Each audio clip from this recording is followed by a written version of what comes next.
राम जी उदास हो गए, रावण मर नहीं रहा है।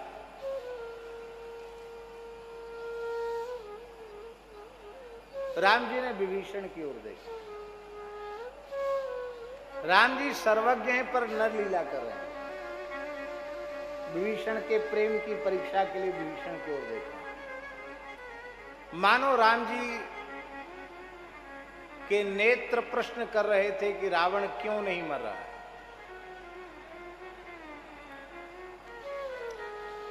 विभीषण जी ने कहा, भगवान हमने एक इतिहास सुना है, आपके पूर्वज महाराज रघु थे, जिनके कारण आपके वंश को रघुवंश कहा जाता है। आप रघुवंशी कहे जाते हैं। वो रघु महान योगीश्वर थे, महान पराक्रमी थे। एक बार रघु से युद्ध करने रावण आया और रघु बड़े ब्राह्मणों के भक्त थे। वे ब्राह्मण के सामने अस्त्र उठाते नहीं थे। वे रावण से लड़ना नहीं चाहते थे, लेकिन रावण उनसे युद्ध करने आया। वे उस समय मध्याह्न संध्या कर रहे थे सरयू जी में। रावण पहुंचा, क्योंकि संध्या के बाद जब वो बाहर निकलते थे, कोई ब्राह्मण कुछ भी मांगे उसको दे देते थे। तो रावण ने सोचा ऐसे तो मिलेगा नहीं युद्ध, मैं ब्राह्मण होने के नाते युद्ध की भिक्षा मांग लूंगा। रावण प्रतीक्षा में था, युद्ध की भिक्षा मांगूंगा। और वे ऐसे राजर्षि थे कि रावण किस प्रयोजन से आया ये उनको पता लग गया। अंतर्यामी तो होता है, कई महापुरुषों में हमने देखा अंतर्यामी तो। हमारे पूज्य गुरुदेव पहाड़ी बाबा महाराज थे, विलक्षण अंतर्यामी तो था उनमें। एक बार हम लोगों ने योजना बनाई कि उनकी कुछ वाणी टैप हो जाए तो अच्छा है। तो एक हमारे मित्र महापुरुष हैं, बहुत अच्छे संत हैं, वर्तमान नाम उनका महामंडलेश्वर स्वामी श्री प्रणवानंद सरस्वती जी, ये नाम है उनका। पहला नाम दूसरा था। महाराज जी से उन्होंने भी कुछ साधन प्राप्त किया था।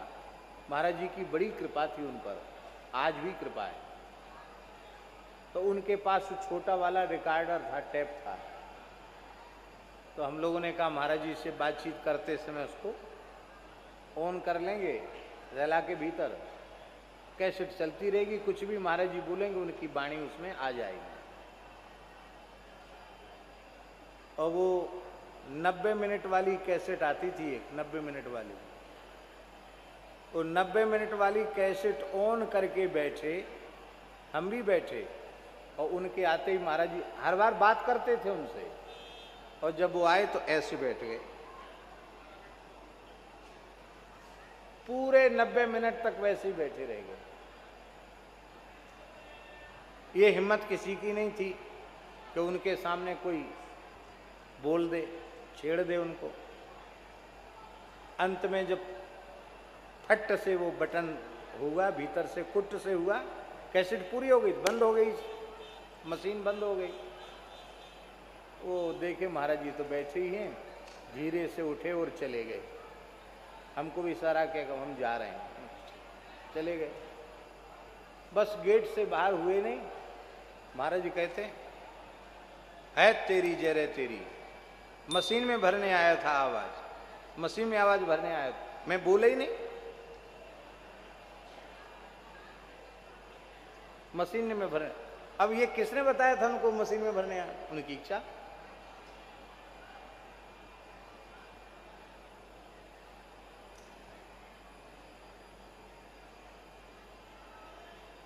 अंतर्यामी तो ऐसा था विलक्षण, मैंने हम कह नहीं सकते आप। वो कहते थे 1 लाख लोग मेरे सामने हों या इससे ज्यादा, उनमें से किसी एक व्यक्ति को सामने लाकर खड़ा कर दो, जैसे साफ दर्पण में छवि दिखती है, ऐसी उसके कई जन्मों के संस्कार। और इस जन्म में ये क्या करता है, ये सब पिछले जन्म के क्या, उस सब मुझे ऐसे दिखते दर्पण में स्पष्ट छवि।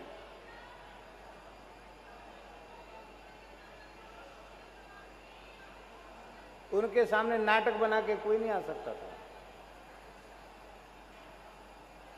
नाटक बना के किसी का नाटक चलता ही नहीं था उनके सामने, ऐसे महापुरुष थे।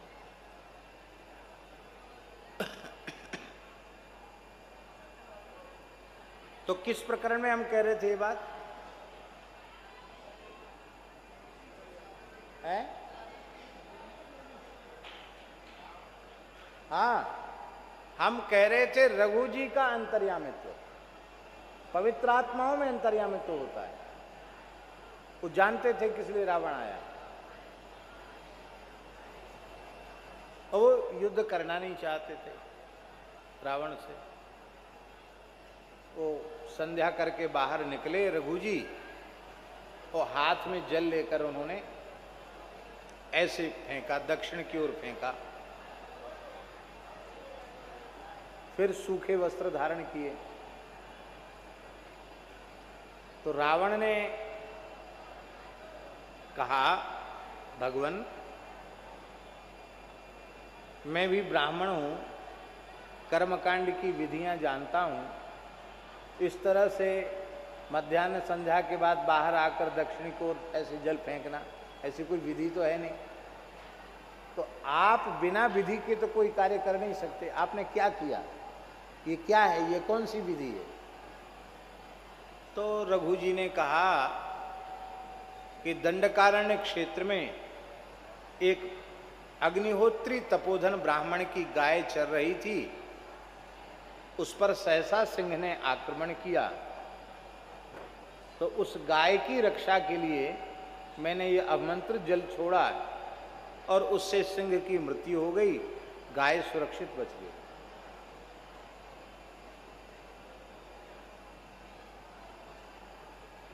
पूरे राज्य में एक एक गाय की खबर है इनको, एक एक ब्राह्मण की खबर है इनको, आश्चर्य है, विलक्षण शक्ति है इनके पास।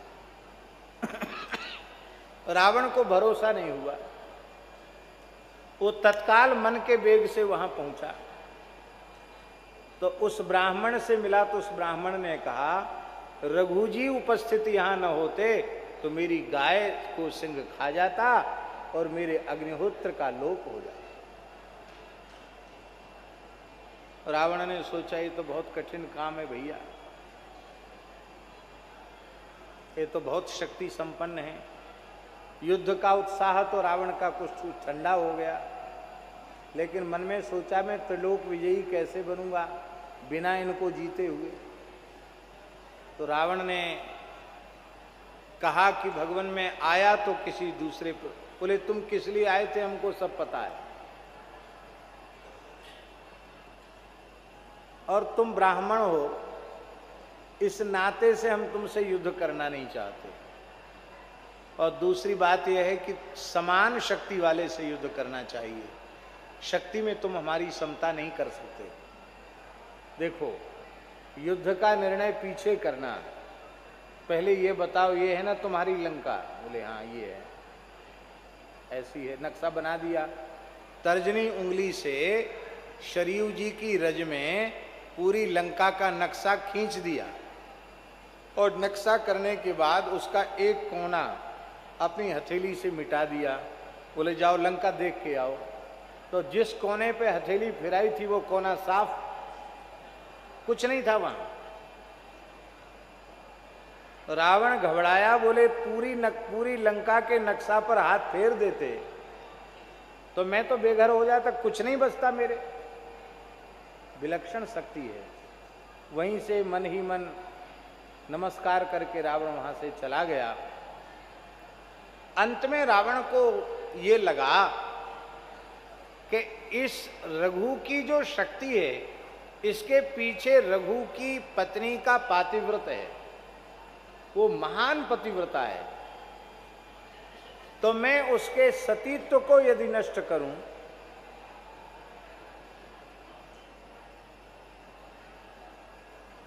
तो संभव है रघु की पराजय। तो रघु का रूप धारण करके रावण अयोध्या में पहुंच गया।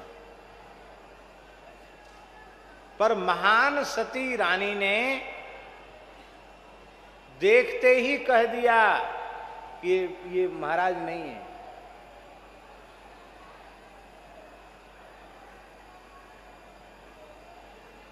स्वागत सत्कार नहीं किया। मंत्रियों ने भी उसको पहचान लिया। ऐसी सबकी दिव्य दृष्टि।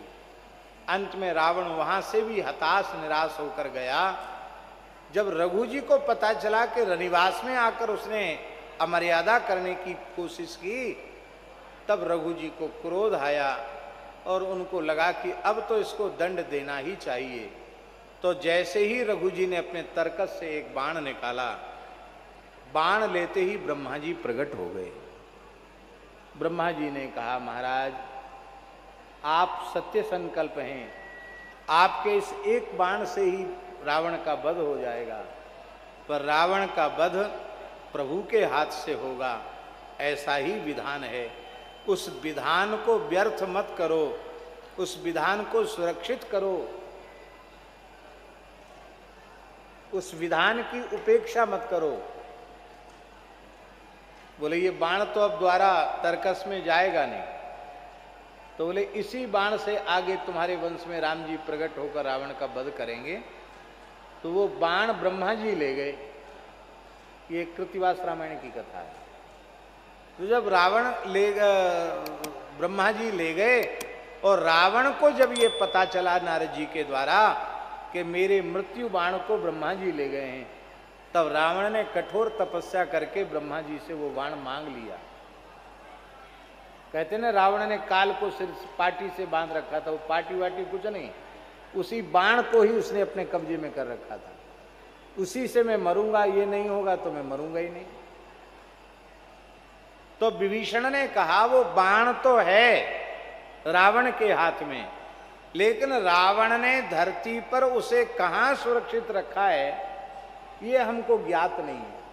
लंका में रखा है कि लंका के बाहर रखा है, कहां रखा है ये तो रावण ही जान सकता है। मैं इस विषय में नहीं जानता, पर यह अवश्य जानता हूं कि वह बाण रावण के पास। अब ये तो बड़ी विचित्र बात थी, कौन पता लगाएगा? हनुमान जी बोले हम पता लगाएंगे। यह है हनुमान जी की दक्षता, हनुमान जी की कुशलता, कार्य कुशलता, चतुराई। राम रावण युद्ध चल रहा है, रावण के मस्तक कट कट करके धरती पर गिर रहे हैं और मंदोदरी अत्यंत दुखी होकर के उपवन में बैठकर विलाप कर रही है। उसी समय हनुमान जी महाराज एक बटुक ब्रह्मचारी के वेश में वहां उपस्थित हो गए और रावण की विजय हो, रावण की विजय हो ऐसा बोलने लगे। सुनकर उसको बड़ा आश्चर्य हुआ मंदोदरी को। मंदोदरी ने कहा, बटुक जी आप क्या बोल रहे हो? मेरे पति के मस्तक कट कट कर गिर रहे हैं और आप कहते हैं रावण की विजय हो। उनकी विजय कैसे होगी? बोले देवी तुम्हें पता नहीं है, मुझे पता है कि ब्रह्मा जी के हाथ से तुम्हारे पति ने मृत्युबाण ले रखा है और वो मृत्युबाण जब तक शत्रु पक्ष में नहीं जाएगा तब तक रावण का वध होने वाला नहीं, वो हमको पता है। तो एक मनुष्य की कमजोरी होती है, पुरुष की, वो कोई ऐसी बात भी जो किसी को न बतावे, किसी न किसी प्रसंग में अपनी पत्नी को जरूर बता देता है। अब ये चतुराई बाल ब्रह्मचारी हनुमान जी में कहां से आई कि मंदोदरी को पता होगा? तो ऐसी बात बनाई हनुमान जी ने कि मंदोदरी भूल गई। बोले ये तो सब कुछ जानते तुमको। बोले हाँ हाँ बिल्कुल ठीक है। वो बाण तो अंतपुर में जहां रावण का शयन कक्ष है मेरे पति का, उसके अमुक कोण में स्तंभ में उसको चिनवा करके सुरक्षित रखा हुआ है और मेरे पतिदेव नित्य उसका पूजन कर, मैं भी पूजन करती हूँ। ये बात तो मैं भूल ही गई थी।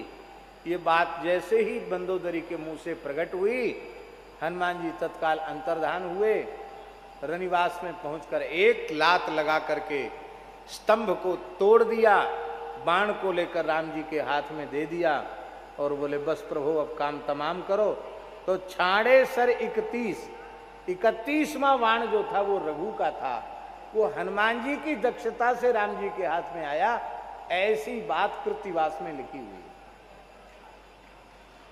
यह है हनुमान जी की दक्षता। काम तो बहुत लोग करते पर कुशलता नहीं होती। प्रज्ञता हनुमान जी की बुद्धिमत्ता, हनुमान जी की नीति निपुणता, हनुमान जी का विक्रम, हनुमान जी का प्रभाव, सब कुछ अपने आप में अलौकिक है। लगता है सारे सद्गुणों ने हनुमान जी में ही निवास कर रखा है।